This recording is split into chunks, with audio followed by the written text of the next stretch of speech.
The moment we enter a museum, we are reminded of our ancient heritage. There are ancient sculptures, pottery, ornaments, tools, and many other objects.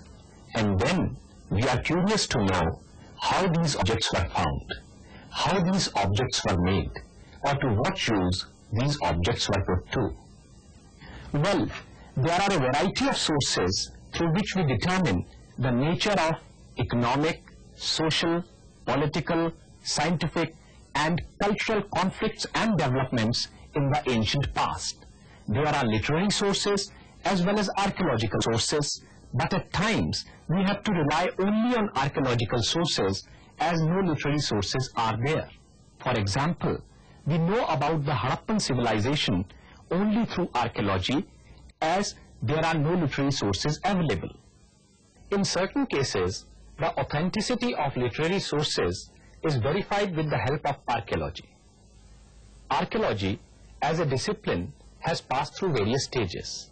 Initially, it was confined only to the discovery of antiques, and the antiques thus discovered were displayed in the drawing rooms or in the lawns of the rich people as showpieces. But are these objects only for display?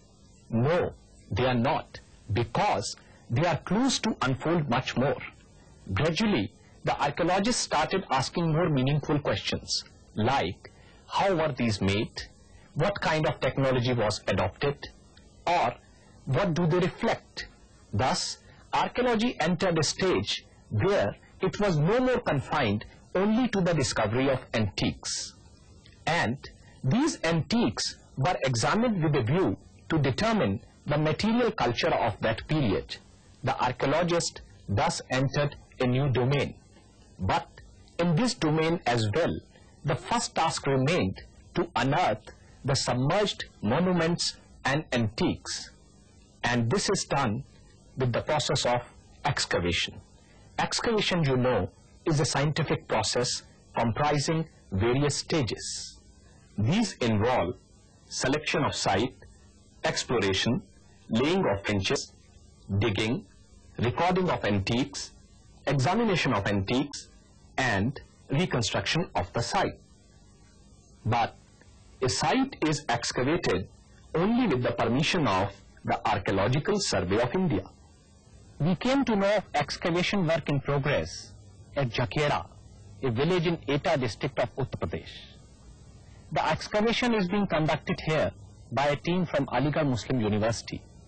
We decided that we should give you a first-hand account of the work in progress there.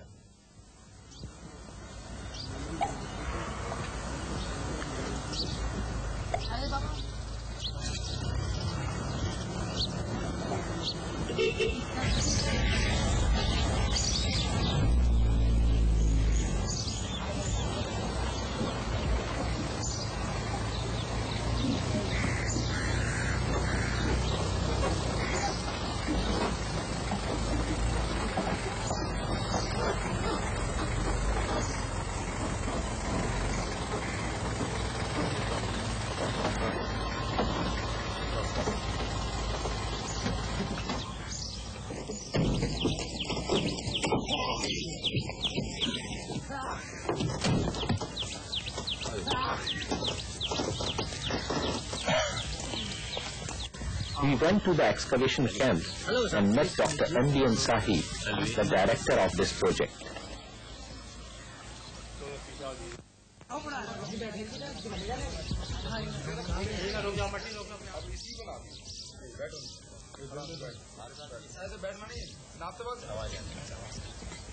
We also went round the place.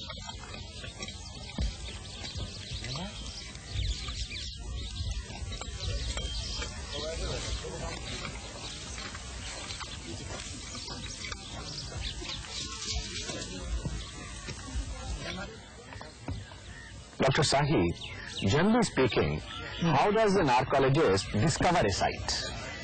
Well, Dr. Kapil, there are various ways in which sites are discovered. One of the ways are through natural agencies like floods, etc. When a land mass is eroded and then the ancient settlement gets exposed. Then there are human agencies by human activities digging the earth or digging somewhere, boring 2 wells, etc. The ancient remains from below the earth may come to light. Then the sites are also known through literary sources. So he goes and identifies those places which he finds in the literary sources. That is one of the ways in which sites are discovered. And then through aerial surveys, aerial photography, the sites are discovered. And then there are now various scientific methods through which sites are discovered. And we archaeologists discovered the site by roaming about, from going village to village, asking people about ancient settlements over there, then looking them into the survey maps. These are the various ways in which sites are discovered. Very interesting. Now, will you tell us something about this particular site at Jakera, which you are excavating? Yes. How did you discover this site? The discovery of Jakera is really very interesting, because when I was teaching my students and I showed them the pottery, particularly the painted graveware pottery, to them, and asked them if they can find this kind of pottery in their neighborhood or in near the villages they live in, some of my students brought some pottery from Jakera, and I found that painted graveware was one of the potteries which he has brought. And therefore, I felt interested and came to the site, and then saw that it was a very potential site. Now, this particular mound which you are exploring, now, did the villagers give this mound any particular name as such? Yes, the name is as Kusak. Exploration is the first stage of excavation. The archaeologist, along with his team, explores the site. This is done to look at what is there at the surface and at the same time to decide the exact place for laying trenches.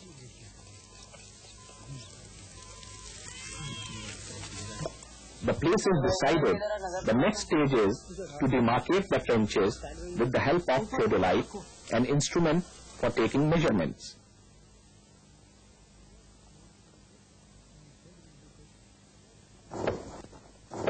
Here we see the trenches being marked and measured. Nails are put to demarcate the trenches, and then threads are put for marking. Generally, the size of the trench is a square of 10 by 10 meters.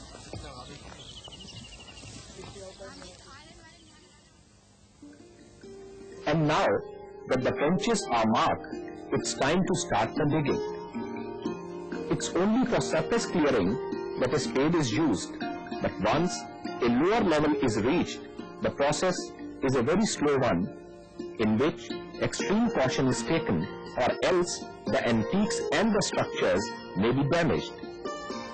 Now, it's only the scraper which is used. The surface is cleared by brushing, and section cutting is done with extreme caution in order to avoid any damage in case an antique is there.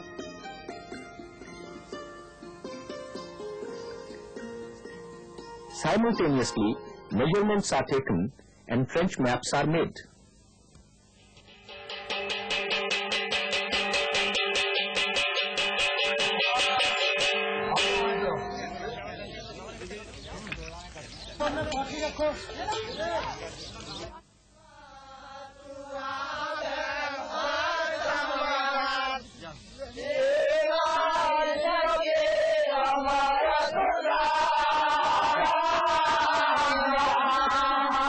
It's evening and it's time to return to the camp.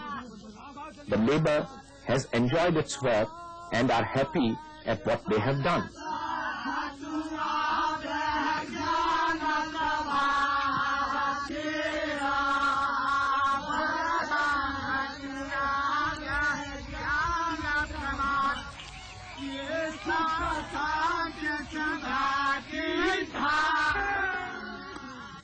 The finds of the day are kept safely and the pottery goes to the pottery yard.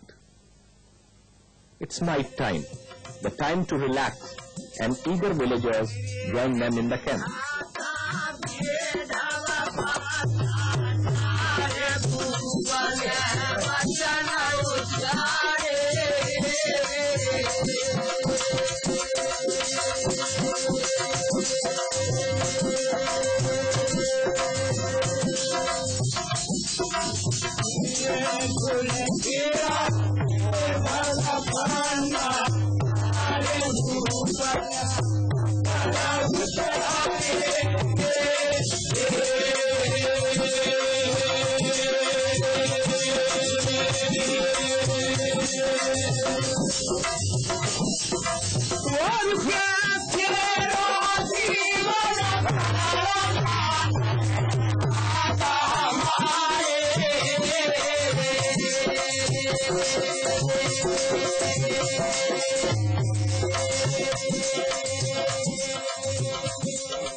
Yes, sir. Nadaram. Yes, sir. Yaram.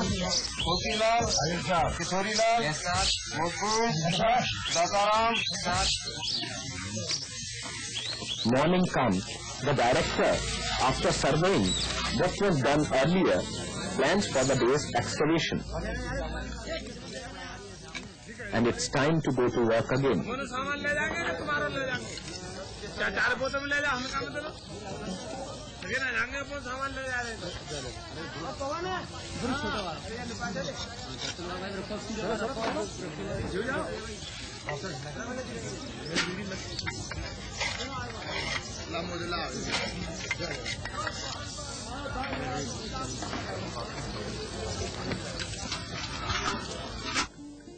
The pottery, which was found earlier, is cleaned and kept in its respective squares in the pottery yard.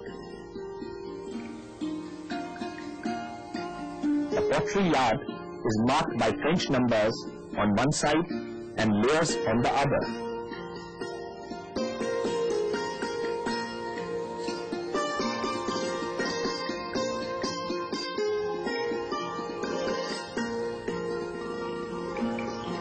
The pottery is also repaired and reassembled. For example, when broken pieces of pottery are found, after identifying the pieces belonging to one object, they are pasted together to complete the object.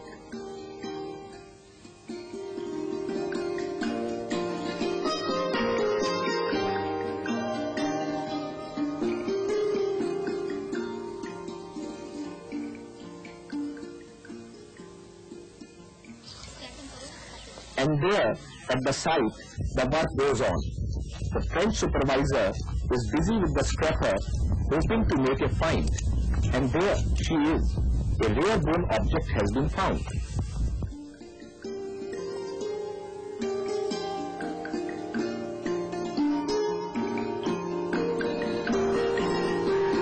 But first of all, the exact place of the find is to be marked.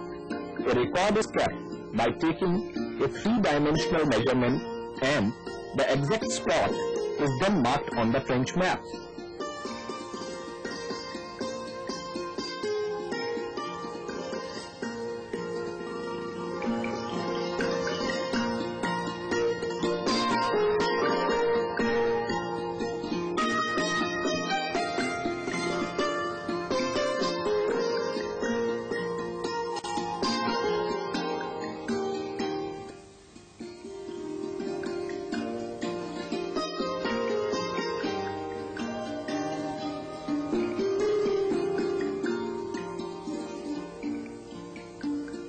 The object is then safely wrapped to be examined later on.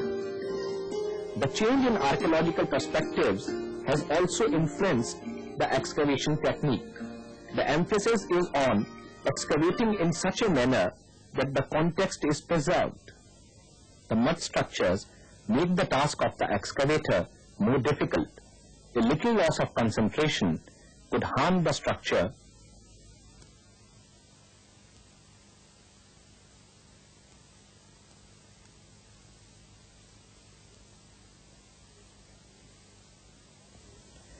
excavation continues and the work goes on for years to reach the water level or natural soil.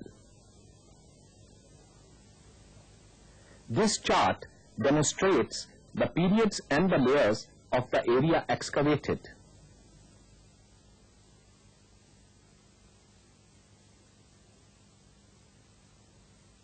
Period 4 dates between 400 to 200 BC and its distinctive feature is the northern black polish ware.